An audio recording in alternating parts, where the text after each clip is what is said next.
Okay, dramatic countdown over. Brandon Jenkins, thank you so much for coming on today. Of course, I am so excited. We were just talking about like I love to yap, I love to talk. So I mean, let's get to it because I love it. Let's get to it. So, I guess tell the audience a little bit about where you're teaching, what you like teaching, and I Mhm. guess a bit about your kind of introduction into the content world. Yeah, so I am born and raised in Houston, Texas. So I teach in Northeast Houston, born and raised in that area. So I actually got to come and teach in the same district that I grew up in as a product. So Cool. super full circle moment for me. And I teach fourth grade ESL. I'm 2 years in the game. Mhm. But it's kind of weird, my whole trajectory going into education. I tell people like I've been doing this for so much longer than just 2 years.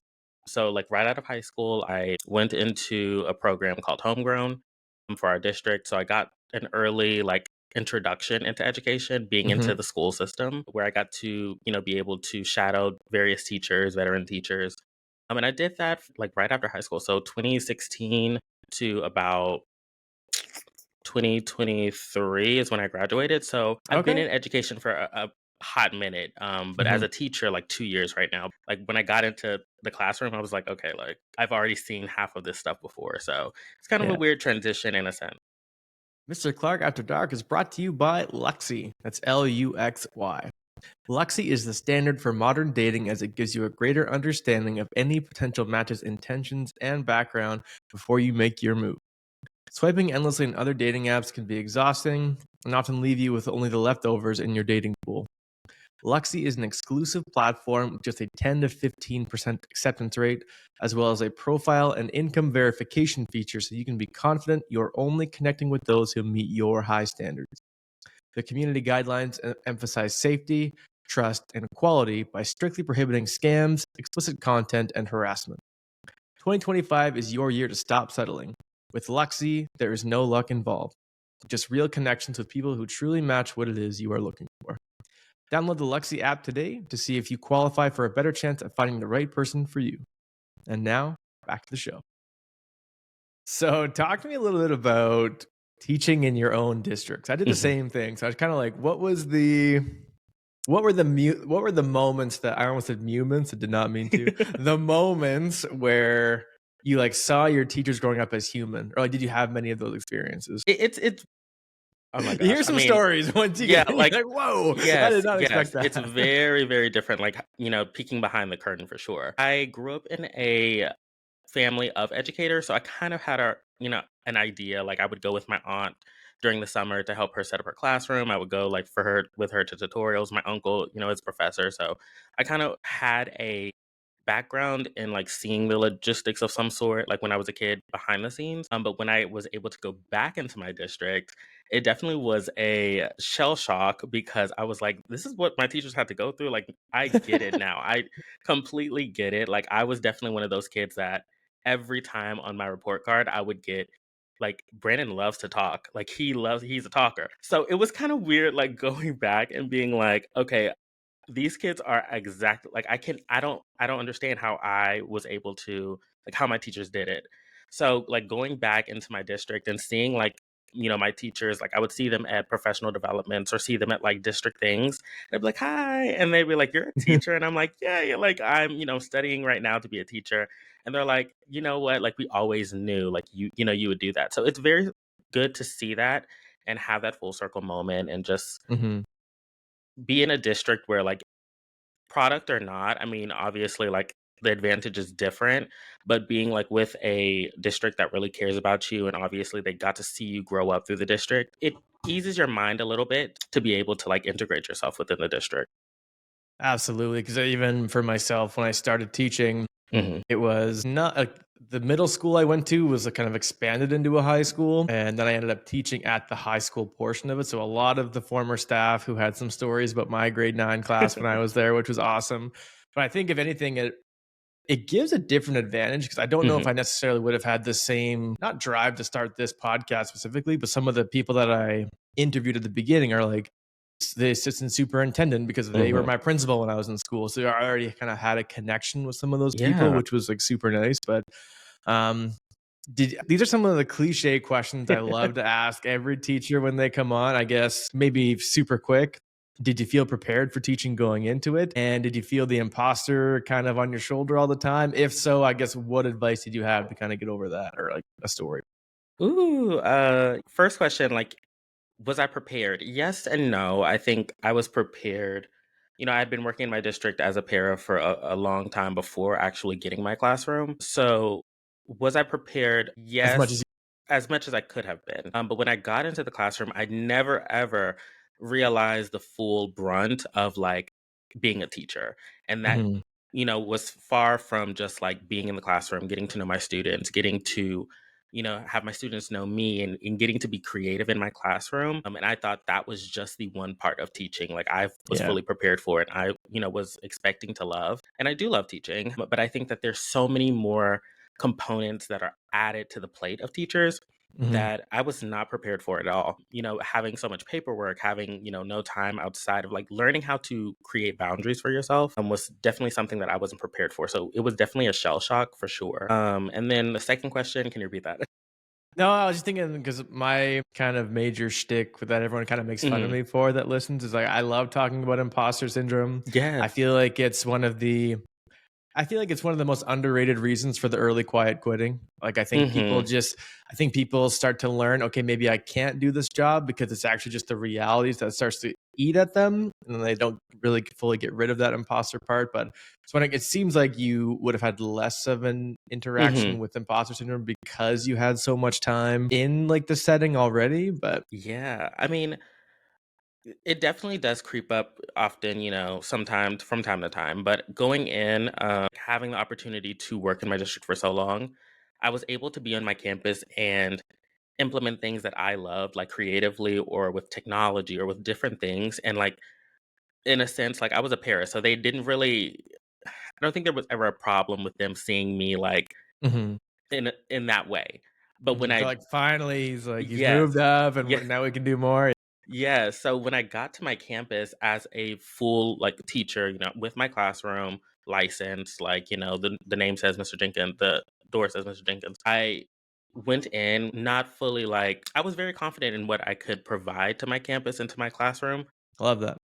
And that was something for me that I was like, okay, I know what I'm doing. Like I know I can come into my classroom, integrate all these different components that I love myself. And I think it was hard for a lot of the veteran teachers to understand that and to be like, Mhm. oh wow, like I would create these things with QR codes. I would, create things with just using like different components of Yeah. technology in my classroom. And I think that was something that like veteran teachers just didn't understand from Like, me. And so where's it your was worksheet? What are we like where are these things? And so that kind of like played with my mind like a little bit of my first year where I was like, am I doing it right? Like am I a teacher? Like am I showing my full Yeah. potential or showing them what they want to see. And so for me, it was just like stepping in that moment and being like, I have to find a path for myself and understand myself within this. And everyone's teaching journey is completely different. Yes. So I just stuck to what I knew and, it worked out in the end. Yeah, because 'cause I'm definitely one that I'm not salty yet about education. I don't know if maybe 10 years from now Lucas feels differently, but or Yeah. maybe 10 years from now Brandon feels differently, but I don't know. I think if anything, I kinda look at the more optimistic side. Like, you see all these AI things that are potentially Hmm. taking off those extra tedious tasks, and I mean, if Yeah. we can get away some of the let it do some of the legwork for that, I Hmm. think it could become more of that creative. It seems like I'm kind of just repeating meta branding No. right now for what they're trying to do. But no, I genuinely think that the more we go with this, the more of those tasks will be done for us, which I Hmm. think will be actually allowing us to focus more time on connecting and not like, I don't want to walk around my room right now Yeah. because now I have to go do my marking while you guys are working because I need to get caught up. You know what I mean? I think that's kind of Yes. where we're going to see it go. So, one thing I've noticed Hmm. following your page now for a while is you are genuinely hilarious. And I'm not just gassing you up because you're a guest on the podcast, maybe a little bit, but no. How do you find that like comfortable, kind of funny side of yourself? And I guess how much of yourself are you willing to share with your students to kind of Hmm. engage in that humor and that aspect? Yeah, I mean, funny or not, like, I going back, like, I definitely was a talker and like very communicative, like growing up as a child. Hmm. But then I went through this period of time where I just was very scared of like myself or being authentic. Mhm. And during that time, I was just like, it felt very disjointed, like my life and myself. And so I went into, my first year of teaching. And I love teaching, but then it also felt like I was doing a task over and over and over during the day. And it Mhm. felt very like stagnant in like who Yep. I was. And so I was just like, I need to create like a joy, a creativity for myself that I wanted. And so when I got into creating content, it was very much a juggle of like, what did I want to present myself as? Mhm. And being funny and communicating and talking and like, this kind of like interaction that I have with people online is kind of like I wanted that more than anything. I wanted a community of teachers where I felt like I could present myself authentically and not feel alone within this profession. I think that Mhm. education in itself can be very isolating where you are working with so many people in a day, but I think of almost like education in itself, like school campuses, as like factions, Mhm. and What do you like you mean? have these pockets of like Yes. people, and they're all disjointed. Like you may have a team that's together, or you may have a group of people that are together. And Mhm. so for me to come in, I came into a campus where, a lot of these teachers had been working there for like 20 plus years. So they knew each other. They bonded. And so it was hard for me to kind of like crack the seal on that. Mhm. And you're like, And "I'm in so my 20s still?" yeah, like I'm literally like, I'm talking with them and I'm like, yeah, period. Like, and they're like, what? And I'm just like, okay, like whatever. And like again, that was a moment for myself to be like, should I retract? Should I go in my shell and should I try to like mold myself to be what they want? Or should I just be myself? And so I took the latter and I was just myself. And it obviously, has helped me in the long run of being able to be confident and secure in myself on my campus, but also online as well. And when I have teachers, commenting or like DMing me and being like, you bring so much light to our day. You are, an inspiration. It means so much to me because I always wanted that as a child. And so to feel that reciprocated, it's beautiful. Well, it's like you're putting an effort out that it's not like being noticed, but you're actually Hmm. like creating connection. Like it's Yes. not just like, yeah, for the sake of it. But there's an interesting point there. I guess, what does the teaching culture still want us to be? Because I think you're still in your 20s, I assume, and like Yeah. I still am as well. So I think we're both, I'm only in my fifth year technically, but third year overall. So I think you said you graduated high school 2015. Is that Yeah. correct? 2016. Yeah. Okay, so I was 2015, so we're not very far off No. there, Oh which is my gosh, no. yeah, it was scary that I know I look older. The students say I No. look 35. It's fine. But I guess in when you kind of experience those Hmm. teachers who are kind of a year or two off retirement, like I think you're just going to be more disgruntled when you're old anyway. Hmm. But older, sorry, not old. Yeah. What Look, are we're some of not old. We're not the not old shaming here. Just older. older shaming? No, I'm just kidding. No. What type of personality is the teaching culture still maybe implicitly still trying to create? Yeah, I think hand in hand it goes in with the perception of how society views us. Mhm. I think that a lot of people are still with the idea of like the prim, perfect, proper teacher. And I think that education is far from that. We can go, I mean, that's a whole rabbit hole we can go down, but Yep. there is no such thing as a perfect teacher Mhm. or someone who involves themselves in teaching so much. Like when they go home, there are some teachers who do that. Like, they go home and they eat, sleep, breathe teaching. And so I think there's still a view of like, there's this idea of the perfect teacher Mhm. who goes to work, who comes home and still is working on what they need for their kids. They're grading, they're doing this, they're doing that. I think we're seeing the tide change Yeah, in sounds awful to the me, honestly. yeah, right. Like I mean, I would never. I tried that for a little bit, like my first year. Yeah, Like I was like, same. oh, I'm teaching, like and I was just like, okay, I have to stop. But we're seeing the tide change in like the showing of like people like ourselves, like teachers who aren't afraid to be on camera and show like the nitty gritty of teaching or like the authenticity of teaching. There's so many different teachers in the world who are presenting different things or sharing their perspective. And so it's really good to see. You're seeing the tide change. You're seeing the tide change. And I think it's beautiful. I think so too, and I remember my first year, Yeah. I was very good at, like, my weekly email, and I had all my essays marked on time, and, like, No.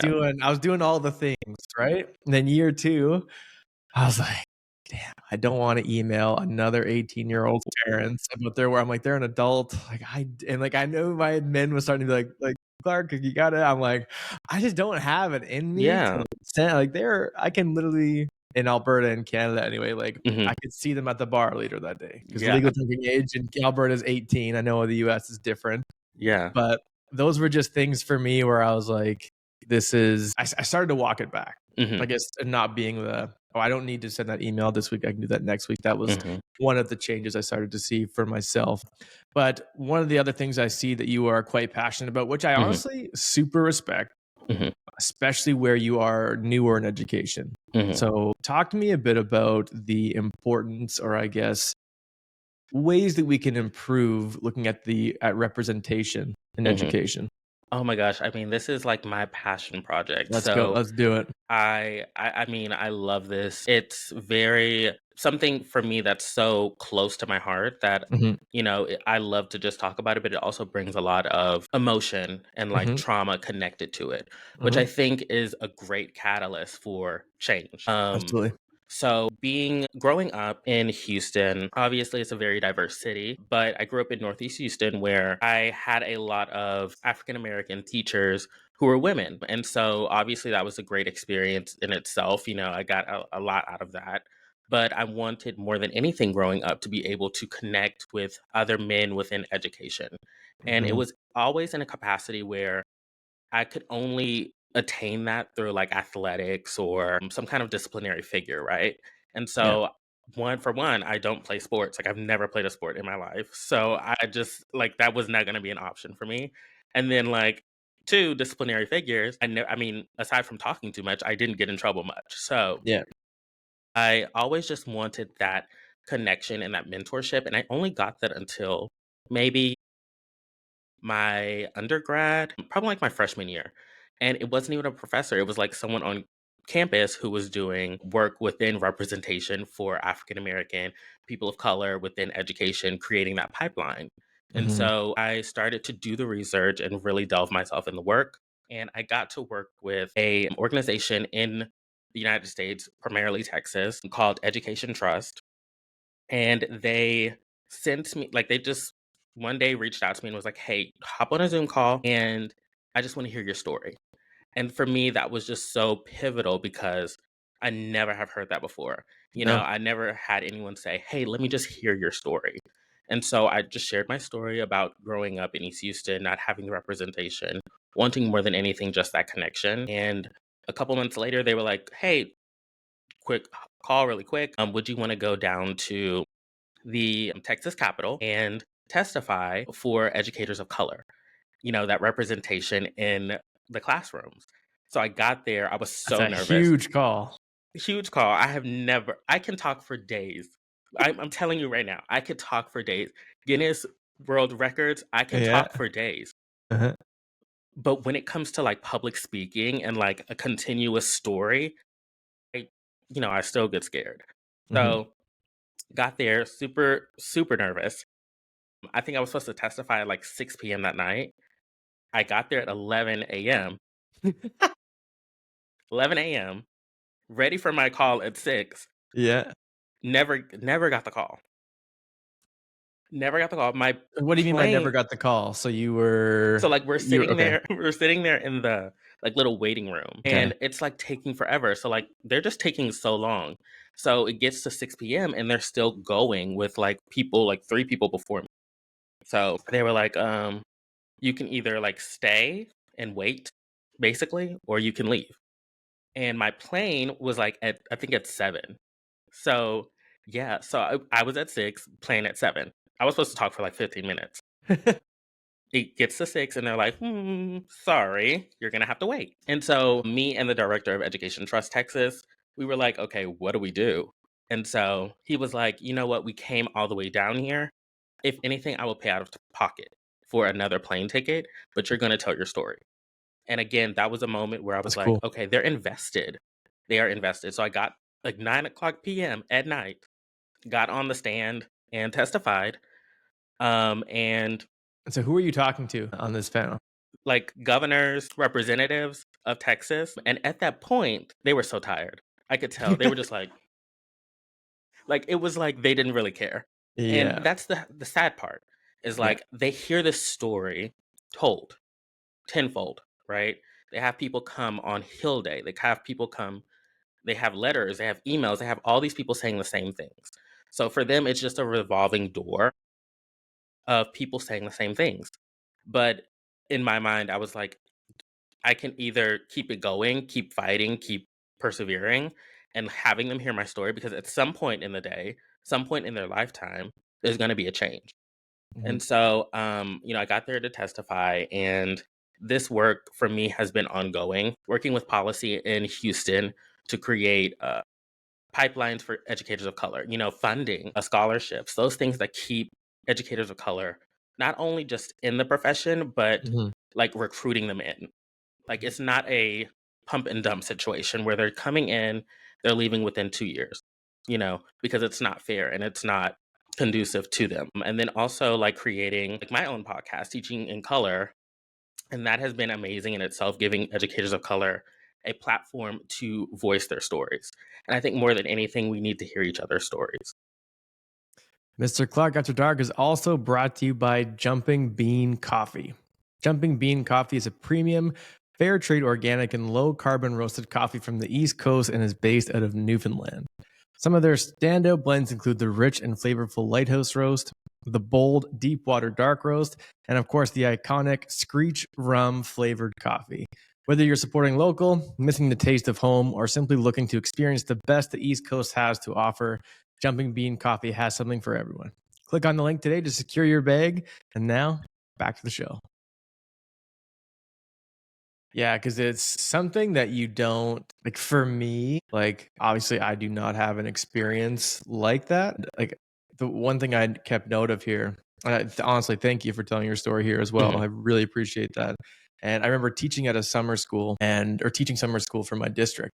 And I don't think many veteran teachers really think about this. And I had Mhm. this moment because I think like you and I have been educated in a different era. I think Mhm. even educators who are only like 10 to 15 years in, I think it's changed so much and kind of the focus for like representation for minority communities in Canada. It's very heavy on like the indigenous population in our Yes. areas as well. I had a moment where I looked because all the teachers sat around like this huge conference table. There's Mhm. about 25 of us. And I looked around and I was like, there are only white educators in this room. And it was just a crazy moment. I was like, I Yeah. don't think anyone else is thinking about this right now. And Mhm. now I'm no like savior or saint for noticing that myself, but it's like, it's something that like, how do you go out and carry out that change? Mhm. So, like, I know Dr. Richard Warren, for example, I'm Mhm. sure you've come across him on Yes. Instagram. He has like a specific high school education program for Black students that are still in high school. Mhm.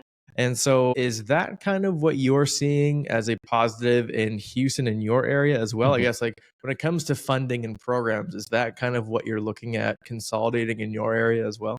Yeah, yeah, definitely. We actually did a study within Houston where we took various high schools, private and public, and Mhm. we kind of looked at the demographic of students, and then we also looked at the coursework for students. And we noticed that a lot of our students who were from the public side, who were, disenfranchised, or, our Black and brown students who potentially want to become, let's say, graphic designers, right? Or Mhm. coding of some sort. They go into the profession, or they go into their college courses. And a lot of people don't know that when you go into graphic design, you have to know some basic level of coding. And Mhm. so they were going in without that knowledge, right? But we looked at our private school sector where we had, students from a different demographic, and they were already ahead of the game. They had those coding classes in high school, junior year, senior year. So they went into graphic design or some kind of technology course where they're working with computers, and they had a basic understanding or skill of coding already. And so like we're looking at that demographic and that viewpoint, and we're saying, why can't we have these courses in public schools? A lot of our public schools in Houston have taken away like specials courses, or like our music, art, band, et cetera, Mhm. et cetera, et cetera. And we used to have a computer class where we would teach our kids how to type. We would teach our kids basic coding. We would teach those things. And they took that away from all of our public schools. And so again, it's like, why isn't there a through line? Where is the funding for this? If there is no funding, why can't we have a voice into what we need on our campus? And so those are just like the small things that we're doing in Houston just to Mhm. change the turn the tide. Again, like with funding and scholarship, residencies, so giving opportunities for our Black and Brown students or Black and Brown aspiring teachers to be able to come into the profession with a basic knowledge of classroom management, Mhm. lesson planning, those things, the real nitty gritty Okay. of teaching. So again, it's like more, hey, we want you in the profession, but we want you for the longevity. We don't want you for Yeah. 2 years. We want you for 5. We want you for 10. We want you for a lifetime because it makes a difference and that representation is key. And so, what would you say to speculate is the kind of percentage still of white educators compared to non-white educators? Maybe not even in the profession, maybe just in your area.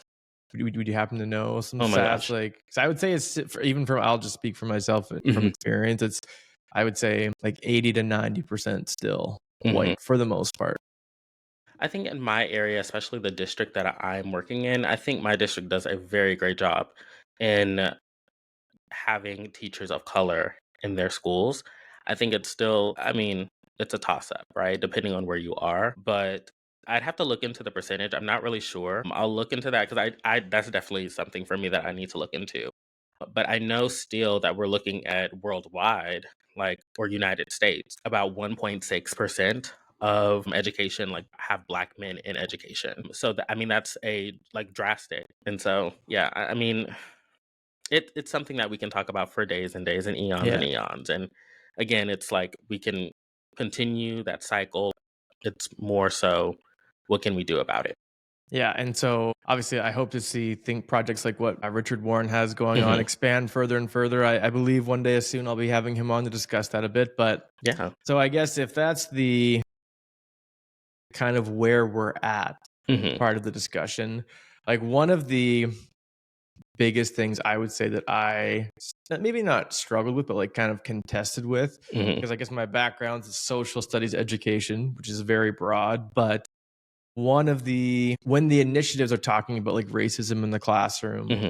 and like empowering minority voices in the classroom, but I am here as the white educator at the front of Hmm. the room, I guess. To what extent or in what ways can white educators play a role in kind of elevating those voices? Like, what are some of the things that you've maybe even specific programs, people that you've heard, things that they've done that have been great for that?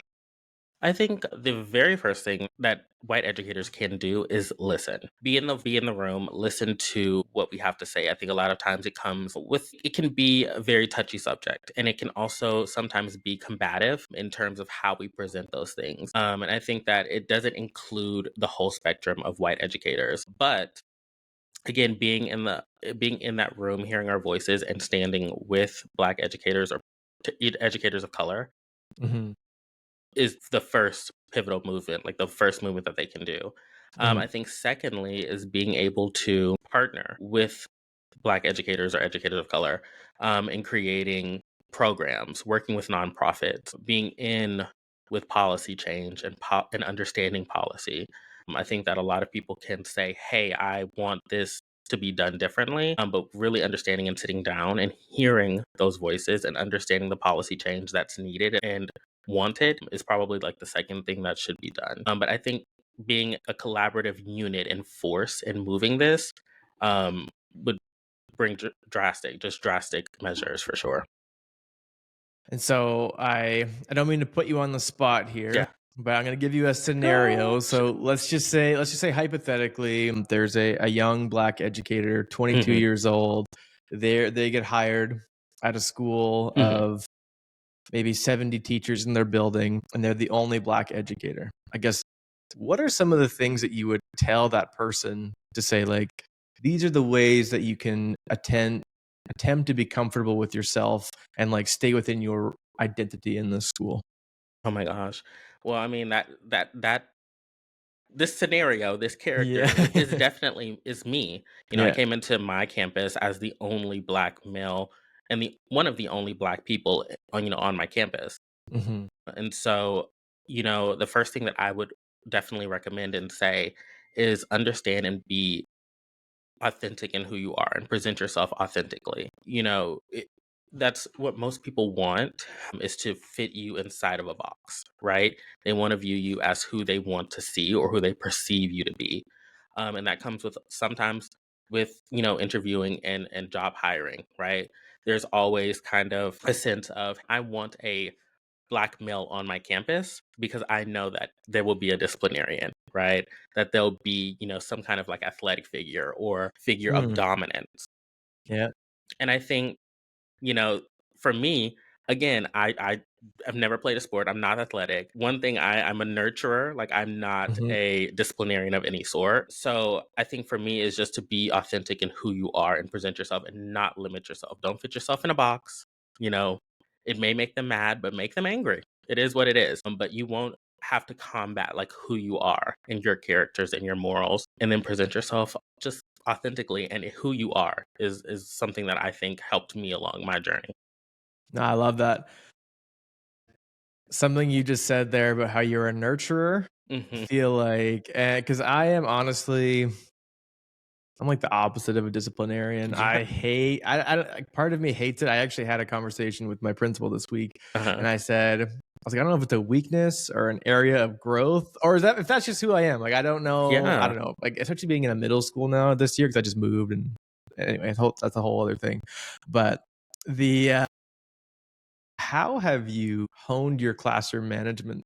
And I know Hmm. classroom management is like a cliche topic, but I guess what are some of the things that you've done to be like the non-yeller? Or like Yeah. what have you done to kind of change that culture of management just being like yell until they conform? Yeah, I'm not a yeller at all. Other I'm than being not hilarious, of course. right. Like, And awesome. I'm not a yeller at all. Like, I just can't. I think I tried so hard to be like the opposite of like the teachers that I had growing up, who would like yell at me for talking, right? Or for like little things, or just yell at other kids, or like, I just hate a yelling teacher. Like, I hate Yeah. a yelling teacher. And so, one thing that I tell my students all the time is, more than anything in my classroom, I want you to be safe. I want you to learn, and I want to have fun. Like, that's my biggest thing, is like, a lot of our students come from, different places, and what they, Mhm. at home, it's a different experience for them. And so when they come to school, that is a sense of safety for them. And so I would hate for my students to not feel safe at home, but then also to come into my classroom and not feel safe with me. And I think that's something for me that I internalize a lot. Like, I want my students to feel safe with me and to understand me, and to just, I want to have a connection with them. So I Mhm. tell them all the time, like, we can have fun to the, from sun up to sundown. And I think that also being able to create a sense of, when it comes to classroom management, a lot of people think like, yeah, I'm going to scream. I'm going to scream. I'm going to yell. I'm going to bang on It's stuff. easy. Yeah, like, I'm going to bang on stuff. I'm going to scare them. I'm going to, like, if this is beyond scared straight, like, Yeah. I'm going to get them. And that's not the way it works. Like, that is not the way it works. Like, creating a connection with them and a bond with them is what works. Creating rules and procedures set for your classroom is what works. And then third is like, my classroom, for example, is like a very student centered classroom. Mhm. So they run a lot of the classroom. Like, the only thing I do in my classroom truly is teach, but they are in charge of a lot of different things themselves. And so having them have that autonomy and like that control of how they are learning, of how they're like conducting their classroom, um, is like, the for me, has been a game changer. Mhm. I think of like little things. Like, I have a two lights for the restroom, right? And so like, they click the light, they go to the restroom, but they already know, like, I can't go because that light is on. And so like, I feel like that's a small thing, but it's a game changer in my classroom because they know the routines and the procedures. They know when they come in, grab your stuff, grab your Chromebook, let's do whatever we need to do. Okay, so like, they have autonomy of their classroom, and I think that's the first part in like good classroom management, is like having them be student centered, having them run their classroom like it's their home. I love that. Like, do you have like 2 lamps going, or is that like Yeah, with it's like the two like puck lights, and like, they that just is go. cool. Yeah, and they keep score. Like, I have a scoreboard in my room, and like, they keep score themselves. I never touch the scoreboard. Well, it's okay. A scoreboard for what? I love It's like this. little things, like, who cleaned up first. Like, I swear I would be like, I sit in my chair and I'll be like, let me see who's cleaned up. And like, I have to I want to record them one day because I'm like, Yeah. the way they're like, oh, cleaning like so hard. And then they'll stop and like, they'll wait. And so, Yeah. like, my thing is like, okay, let me see who's going to get points for the scoreboard. I'm only going to pick 4 people for prize box. Let's see. And so they'll wait for that. And so, like, I'll be like, okay, my scoreboard person, go ahead and add blah, blah, blah, blah, blah. They'll do it. So it's already like for them, I Yeah. do nothing. I don't touch the scoreboard. Yeah. The only thing I'm there to do is to teach and to make connections with you.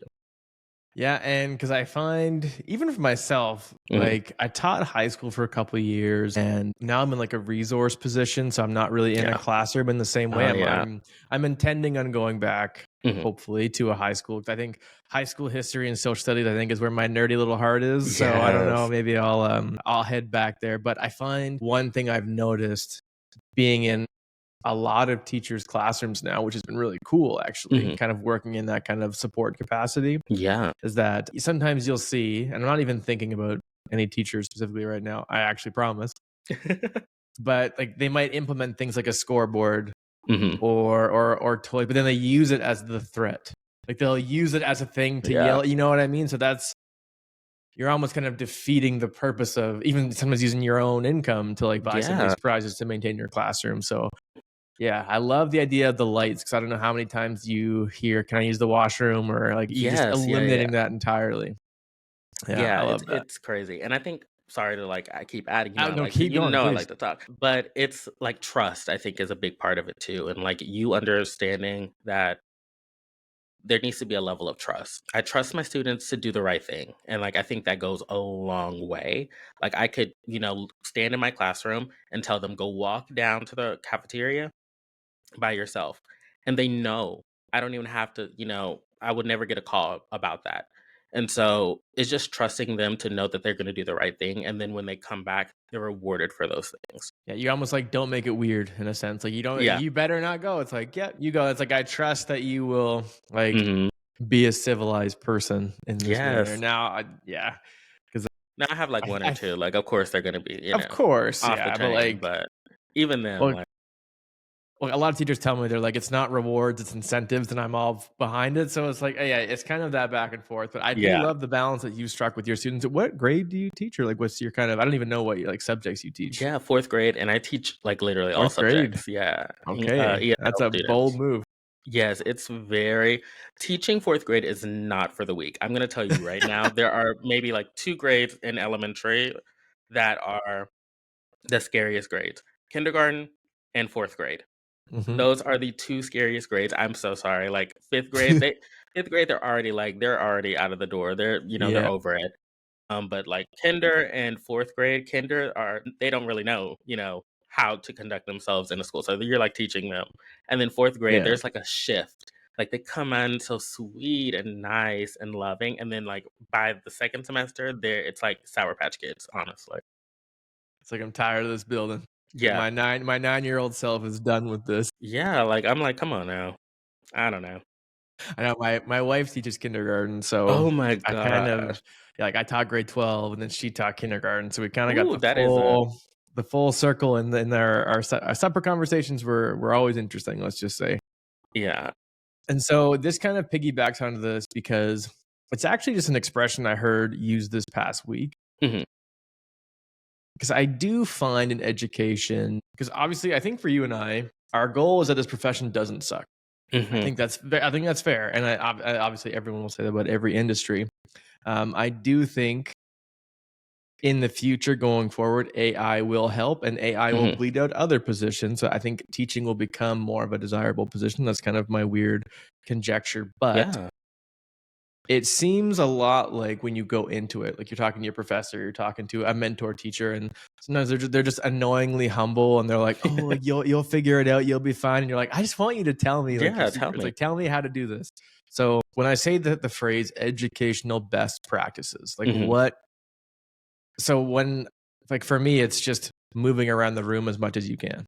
Like that Yes. was one that was explained to me as like a best practice, which is I hate sitting down. Obviously, I like to yap too. This is a Yeah. great conversation here already for us today. And so, I guess what comes to mind, like other than just like a classroom management tool, but I guess what would be a best practice? Like what My comes to mind gosh. for that?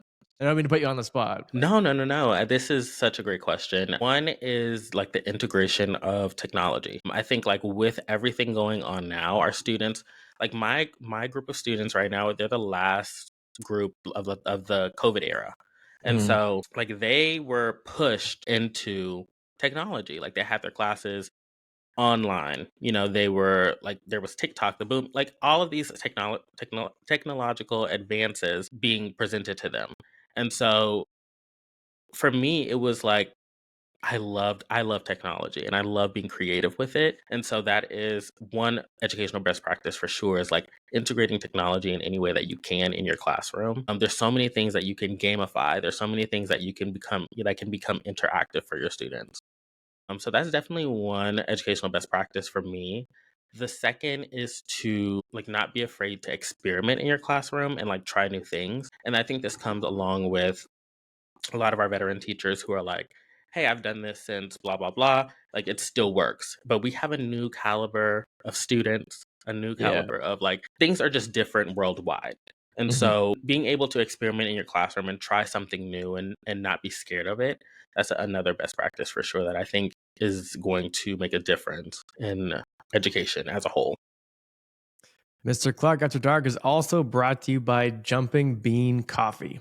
Jumping Bean Coffee is a premium, fair trade organic, and low carbon roasted coffee from the East Coast and is based out of Newfoundland.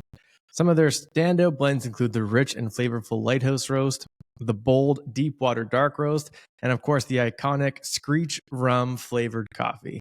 Whether you're supporting local, missing the taste of home, or simply looking to experience the best the East Coast has to offer, Jumping Bean Coffee has something for everyone. Click on the link today to secure your bag. And now, back to the show. Well, yeah, because I actually heard recently, I think it was on Andrew Huberman's podcast, someone was talking about pretty much our attention spans actually Yeah. haven't changed. But like it's actually that like I'm not even going to try to butcher the study. I don't know. But I remember them talking about how it actually hasn't changed as much as we think it has. Yeah. But the argument was, and it's kind of what you're saying, like back in 1975, okay, you used to go in for your novel study in school, but when you went home at night, you were probably reading novels. Like that was entertainment, right? So now that we're being entertained and just living so Hmm. differently, it would make sense that you wouldn't necessarily have as like long form of content or plans like that. But yeah. And so a few of the things that we talked about discussing was one, obviously the importance of representation in Hmm. education, one talking about humor. I guess, do you have any advice for, I don't know what it's like to be a quiet person. I just don't. Yeah. I've always been a talker. Like for me, some days I'll go into my class when I would do some lecturing for social studies and I'll get through these 6 slides in 20 minutes. Yeah. I get through two and it's been an hour and a half and I'm like, I don't know what happened there. You just go on these Yes. tangents and these different flows. But I guess for the introverted teacher or the teacher that's trying to, like, maybe they're really good at the lecture part or they're Hmm. really good at the activity part, but they're not good at the loose connections with the students Yeah. part. Like, is there a way to give advice for that? Like, what do you think? Like, I think I don't even know. Like no, I know it's honestly, because like when it comes so naturally, it's like I don't yes, even. Yeah, yeah. I'm so much of a talker. Like I'm also an oversharer. Like I will yeah. just share things and it's not even That prompted. leads to another one of my questions. Okay. Like I would just share something and it's not even prompted. Like I hate a quiet room. Like Yeah, I've always been that person to be like I don't know, just yeah, talk about anything. yeah, So I think that for me, like to shift into this question, yes, there is a sense of it coming naturally, but I think there are a lot of people who, may be introverted, but also able to. I think the first thing we need to do when it comes to introverted teachers is like understanding where our students are as of now, mm, integrating yourself into their culture in a sense of understanding like what are they into now? Like what are some things that interest them? And then secondly, being able to again, this goes back into like what we perceive teachers to be is yeah, like my teacher doesn't like tell me about their life. My teacher doesn't like have an interest or a like. I grew up in I had no clue like what my teachers did outside mhm, of teaching. I'm like I didn't even know if they ate. I don't know. I didn't know yeah, anything. I didn't even know if they had a house, like no clue. And so I think like opening yourself up a little bit more comfortably and appropriately to your students is something that's really like I love it. Like I tell my students all the time, like I mean they already found it on their own. Like this is the problem with fourth grade. They have phones and iPads now. Yes. And I remember my first year, my one of my students was like, "I looked you up on YouTube," and like I just it Oh, was a lot. It was a yeah. lot. Even when they're I mean, 9, that's they crazy. yeah. Yeah. So they know these things, but like telling my students like, "Hey, like I graduated from here," or like, "Hey, this is my interest. Let me show you what I like. This is a book that I've read. This is a movie that I love." Letting them in and peek a little bit of like who you are as a person and it becoming more human to them. Mhm. That way they could, they grow up and they're like, "Hey, maybe I want to be a teacher because I can be able to relate to my students more." And it's an easier process for them to understand their teachers. Absolutely, and so I might edit this out, but I'm gonna tell you. Okay, I okay. want no, like, what I'm about to tell you, not what you Okay, just okay. said. But I guess, like, where do you draw the line Uh-huh. in the stories that you share? Because, like, I shared with my grade 12 students last year because the running joke during my practicum was always, like, my mentor teacher, whenever the students Hmm. would leave class, she'd be like, "Have a great day, don't do drugs." Like, that was just, like, our classic, like, Yeah. what it was just it's a good reminder. But when my students would leave the class, I'm like, all Hmm. right, guys, like, have a great day. Don't do drugs. Like, live, laugh, learn. Like, I'm just saying, like, stupid stuff while Yeah. while they're leaving. And so, like, I don't sit and I never tell student stories about Hmm. doing drugs or anything like that. But Yeah. I do have one story that I do tell them about a. Anyway, I'll just tell you. Long story short, my dad passed away like 5 years ago. Oh no, I'm But so sorry. Yeah. when that's all right. But like when he had cancer, he he started doing like this, like he couldn't eat, so Yeah. he would start taking like the THC oil, Hmm. and so it was like equal parts CBD, THC. And Yeah. I don't really, I've never really smoked weed, like maybe a handful of times, like high Yeah. school. Like I really just never been like never been me. But I remember the night after he passed away, I was like, you know what? Screw it. Like, I'm gonna try some of Yeah. that like CBD oil and THC. And so I went upstairs, and I guess it's like this black oil you put on your finger, and you put it like under your tongue. It's like super aggressive. Yeah. But and I remember, so it was like 8 o'clock. And so I put some on under my tongue, and they said, yeah, it takes about a half an hour or an hour to like kick in or whatever. I'm like, oh, sure, whatever. So I waited an hour, nothing. Like I didn't feel anything. So I was like, that's weird. I was like, maybe I did it wrong. Yeah. And so I did it again. I put another like full finger on. And then 10 o'clock, still nothing. I was like, this is No. weird. I was like, I must Hmm. really be doing this wrong. So I did Yeah. it again and put another fingerful. Did it one more time after that. It was about Hmm. 11:30 p.m. I still felt nothing. I was like, whatever. I stayed up till like 1, and I was just chilling. I was like, whatever. I guess maybe it doesn't have an effect on me. Then I woke up at like 4 a.m. and it felt like I was playing Call of Duty and like a stun grenade went off. And I was like, I like stumbled out of my bed and I was like crawling. I was like crawling along my couch and I was like lying on the bathroom floor. And I was like, oh my God. So that's when Yeah. I tell my students, don't do drugs because they are bad for you. And this is what will happen. My So gosh. should I be sharing that with my students? I think it's different. Yeah. I think it's definitely different, but Yeah. I think it's different because I probably would never share that story with like my fourth Okay. graders because No, they no, will no, no. definitely, Like high school. Yeah. yeah. Yeah. But like high school is different. Like I feel like Yes. they, They do that. They do like that's Wednesday for me. right? Like I feel like that's like for them, I don't know. Yeah, I don't know. It's Anyway, like I think they need to hear those kinds of things. I think like yeah. I don't know. Well, to me, I guess my rationale for Yeah. continuing to like, because it's not like I'm saying, oh yeah, I'm gonna smoke so much weed tonight. Yeah. Like that's not what I'm saying. It's like, you know what, guys, sometimes you just don't know, so don't be Mhm. don't be done with it if you do it. And that's kind of Yeah. like Okay. it's not me like bragging like, oh, this one time I got so high I passed out. It's like, no, Yeah. don't do drugs. It's like a learning, it's like a Yeah, it's like learning thing for I them because learned. Mhm. Don't do that. No, Anyway, that's so actually maybe I'll. crazy. It was I've never tried that. I used to do no. like CBD oil, but that's like Yes. I mean that's like little Yeah. like, It's whatever. like for muscle pain or whatever. Yeah, like I used to do that. I don't even know why I did it. But no, I didn't even know that was a thing. I Yeah, and smoked weed so one time and it was absolutely horrible. Oh my gosh, you're gonna cut this out. No, I don't know. Well, so yeah, I'll cut that out. Don't worry. But like, Wait, so the okay, thing okay. is, in Canada, it's legal. Okay, So yeah. this is like you can go down to cannabis, like New Brunswick, or like the weed store, and Yeah. you can buy it's like a little plastic syringe. So it's like Wow. it is legal here. That's another thing too. I'm not talking about illicit substances. Yeah. It is technically legal, like legal. So I'm not. I don't know. It can come across as Mr. Clark talks about smoking weed in his class. No, it's like Yeah. I make the joke because I'm like, guys, like you're gonna do something stupid. Be smart about it. Don't do it. Or whatever.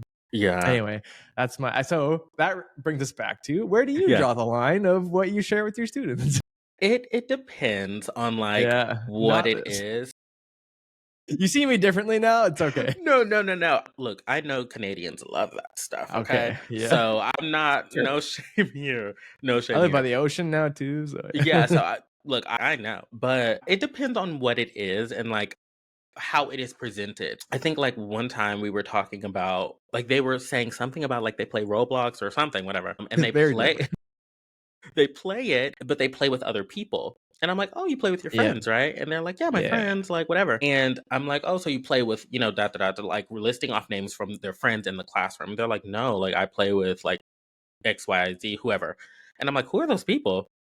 And they're like, "Oh, it's just, like, people that I'm friends with, like, they live somewhere different or, like, whatever." yeah, And so, like, that in itself was, like, something that I had to talk to them about because I was like, "Hey guys, like you're talking to random people on whatever game that you're on, and you have no clue who these people are." And so I did tell them a story one time. It was a fake story, but whatever. I was just like, I "You love it. guys, like there was a little kid who, talked to somebody. I mean, and it's not a fake story. This happens all the Yeah, time, right? yeah, But like I just, I had no yeah, clue.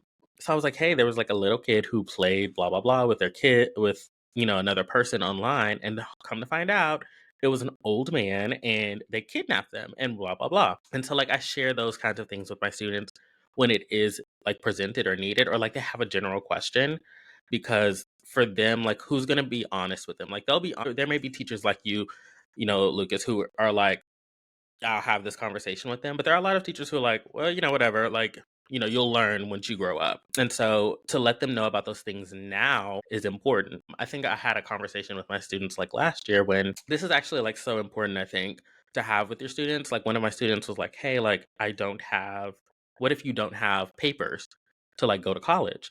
And so I was like, what do you mean papers? And they're like, what if you're like not legally, a citizen or X, Y, and Z? And so that for me was like a great moment for me to be like, hey, like you can always do whatever you need to do. School and college is not just limited to, how if you get in or not, or like if you have papers. I think it's very different now. And it's a great conversation to still have. But hmm for me, I think that was like a great moment in being like, he may not understand. He may look at it as like, hey, someone's told me this, or maybe my family is scared of this. So that's a great conversation. And I had to come back to the classroom and be like, oh, hey, like this is what you can do. And that's just some of the things like to set in motion for them. And being honest and having those candid conversations definitely helps. And so that brings up an interesting point because like it's obviously also easy to go down this like Canada Hmm. US difference that. Yes. But like I know in the news, like Trump's talking about like deporting illegal, like whatever Yeah. the phrasing that seems to change by the day. Hmm. But I guess I'm not an administrator, obviously. But how does a student like even like enroll in public school like without having like what does that not having papers mean? Does that mean that they are technically like an illegal immigrant? Is that Yeah, yeah, yeah. okay? Or they're Yeah, it's like like working towards, like getting their okay, citizenship. It all okay, it's okay, all yeah, there are so many boxes of like yeah, it's a very weird discussion to have because yeah, there's so many there's so many turning points for it. yeah, Um, we had a conversation with like DACA recipients, some who were like yeah, on the Dream Act, yeah. and they're working towards getting their citizenship, paying tons of money. I mean, insane amounts of money to be able to get their citizenship. So Um, sorry, how much is it like to pay for? Yeah, it's like I think one of the people they were like at this point in my like life, I paid over like $20,000 to like lawyers and to get my like the dream like my DACA registered like every year. So like it's kind of like a renewal process, and so they have to pay like almost $600 for that renewal. then they're paying lawyers to be able to gather all of this evidence of like being a loyal citizen and being a good standing citizen within our country. Like it's crazy. It's Wow. crazy. And then you have like when it comes to registration for like schools, sometimes it's a hit or miss. I mean, I don't really know the registration process at its fullest, but I know that, Yeah. when it comes to students, we have like a lot of students who may come from different countries, but then we also have our birthright citizens who, you Yeah. know, their parents, gave birth to them in the United States. So obviously they're a citizen. So they have that paperwork. But when it comes to students who like come from a different country, again, it's like, are they on the DREAM Act? Are they working towards their citizenship? Or are they just not, working towards that at all? And so I think it also weighs into all of that as well. Interesting. Yeah, because I guess it's just something, or maybe that I have been exposed to, but just haven't been like told the whole story of a student. Again, Yeah. no one's might. There will be obviously reason to not be as open about those Hmm. things, but I do know that seems to be a common narrative in the United States, Hmm. especially. And again, however much we're just influenced by what we see is another thing. I don't want to keep you for too much No, longer here, no, Brandon. I'm yeah. loving our conversation, but I know it's dangerous to keep us fellow yappers together. And so to kind of move into our last phase of, I thought it was interesting because when we talked before Hmm. about like how we both agree we don't want the profession to suck. That's where we're going. And so it was interesting because I find that I don't know how they do it in Texas, but we have Hmm. like a New Brunswick Teachers Association. So we have like our provincial union. Now I Hmm. know, especially in Texas, union is a swear word. Hmm. Yeah. But we got an email from our provincial union this week of Hmm. some questions about why so many teachers are leaving. And I was pretty much Hmm. told this past week that in this climate, I will pretty much always have access to employment because I have the paperwork, I have the ed degree, and so like they'll always take you. So I want to drive home a few of these before we Hmm. go because I Yeah. think it kind of goes into the first thing I've noticed about teachers that begin to sour. Hmm. It's like milk is still good after the expiration date, but the teachers they slowly start to sour. I Yeah. think as they go, even after the expiration date passes. And maybe we can kind of move that expiration date to continue with my example, but it's the intrinsic motivation fades. I think that you go into education knowing like, okay, I'm not going to be a millionaire. I mean, I just think Hmm. now there's going to be, I think there's more opportunities in like content creation, and like you can do things like curriculum advancement. You can do like Yeah. I referee. Like there's other things you can do to Hmm. supplement your income. But like, why is it that in a profession that we know is going to be intrinsically rewarding and not extrinsically rewarding, that we still start to fade? And I guess how do we change that? I think when it comes to, I mean, my own experience Mhm, in itself, teaching again was never like I knew I wouldn't make money. Like I mhm, knew I wouldn't be like, oh, like, affording the best things because teaching, which should be paid fairly is not, mhm, right? mhm. So I went into it and I was like understanding of that, but I think my own, like I still love teaching to its core, but I think a lot of teachers lose that spark because of the amount and the intensity of what we're expected, the unrealistic expectations of it all.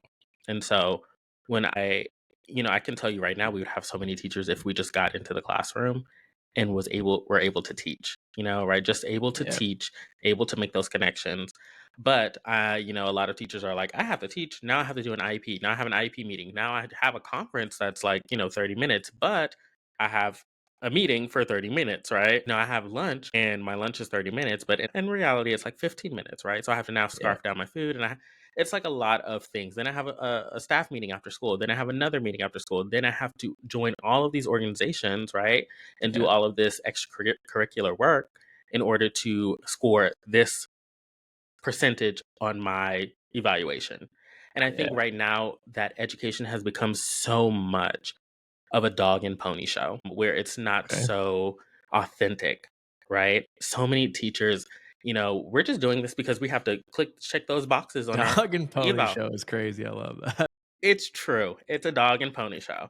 So many teachers are like, I have to do this because I have to check that box on my eval. I want to get proficient on my eval. I want Yeah. to get, whatever, when we should just be doing this because we love it. I shouldn't have to go to, let's say, like a soccer game for my students, right? And I know that if I go to the soccer game, hey, I can present that I take a picture of myself at the soccer game and say, hey, look, I went to the soccer game. Like, can you give me points for that? When it should just be, I went to the soccer game because I want to see my students and I want to support my students and I love my students. And so it's very much like when I say dog and pony show, it's like we're performing. Like this is a performance for a lot of us. And it shouldn't be like that. It's performance for teachers. Then administrators go and perform for admin in their district.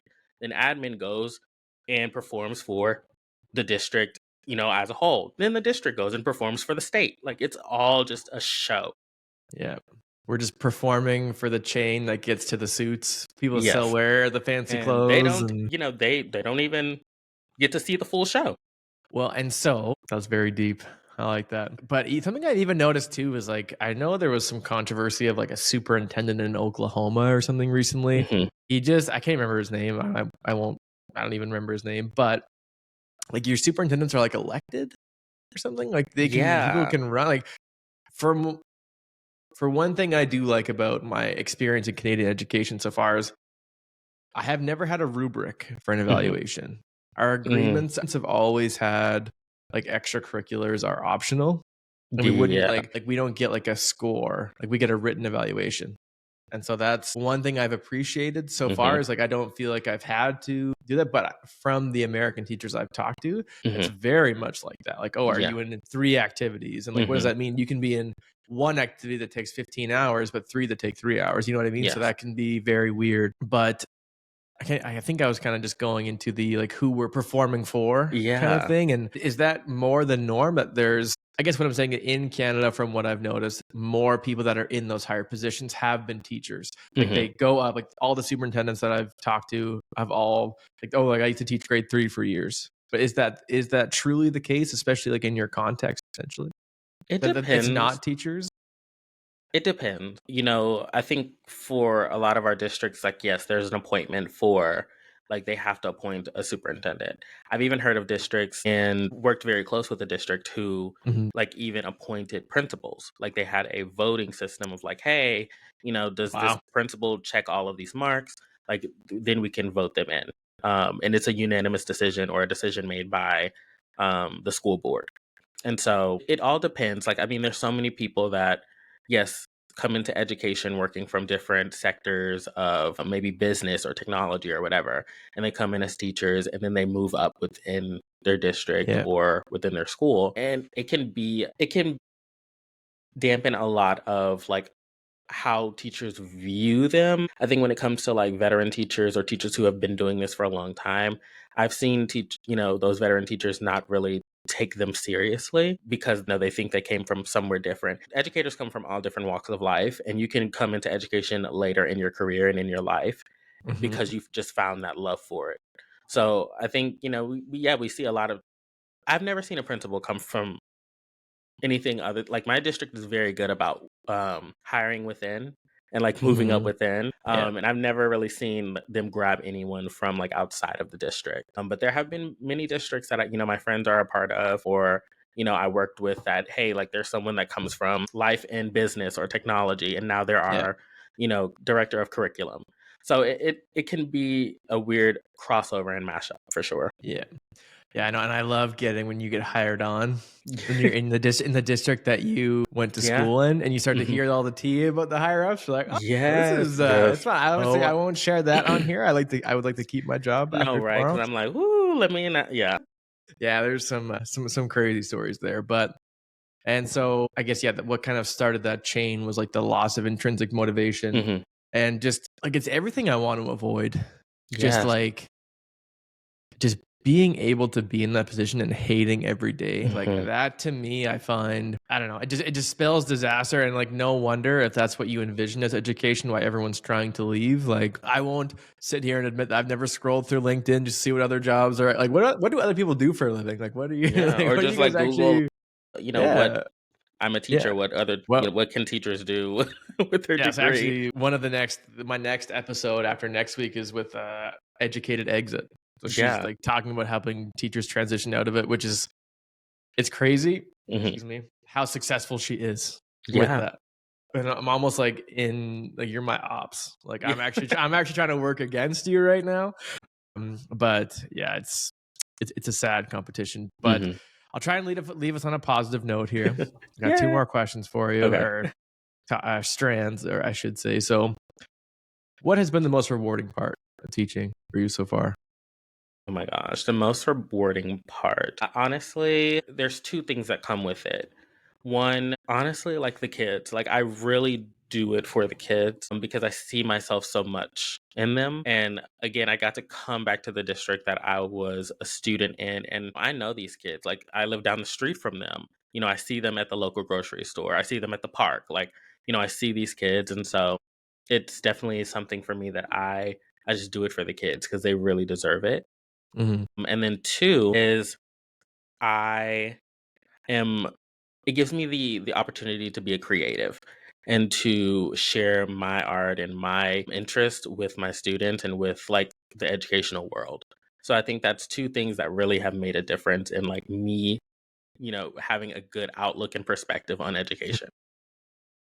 Beautiful. Okay, and so if you've listened to the end of any of my Hmm. podcasts, you'll know that I Yeah. have I love a good cheesy quote. That's how I finish off the episodes. Maybe I'll change one day. I never will. But Don't it's change. education is what remains Hmm. once one forgets everything that they learned in school. Yes. So that's Albert Einstein. I know, a classic. I should just start making up a random obscure guy, Right. so I sound like I'm a more of like I'm more well read. Right. Can you But imagine? like Roberto something. Anyway, what is it that you want students to take away from their time with you, Mr. Hmm. Jenkins, that they won't get with anyone else? Oh my gosh. To live truthfully, authentically, themselves in life. I mean, gosh, I just think about like times where I wasn't authentic and didn't present myself in an authentic way. And I think back and I look back at that time and I'm like, I wish I would have just been more true in who I am because at the end of the day, who cares? Right? Who cares? So I think like giving my students, I want them more than anything to be able to know that this is a moment for them to always be true with their heart and with who they are, and then also being able to know like there's no limitations into who they can become. So the world is vast, like the opportunities are vast. I think a lot of our students are always told no, you can't do this, or no, this isn't an option for you. But I want them to break barriers. I want them to break the glass ceiling. I want them to break through and have, a seat at the table, create a seat at the table for themselves, force their way into rooms because they deserve it. I love that. Force your way in and For make yourself known. Yeah. Well, Brandon Jenkins, this was an absolute pleasure. This Thank you so was much for sharing your story. amazing. This was awesome, awesome, awesome. Thank you so much for having me and us yapping to the cows Of come home. I course. love this. Thank you so much. No worries. My pleasure.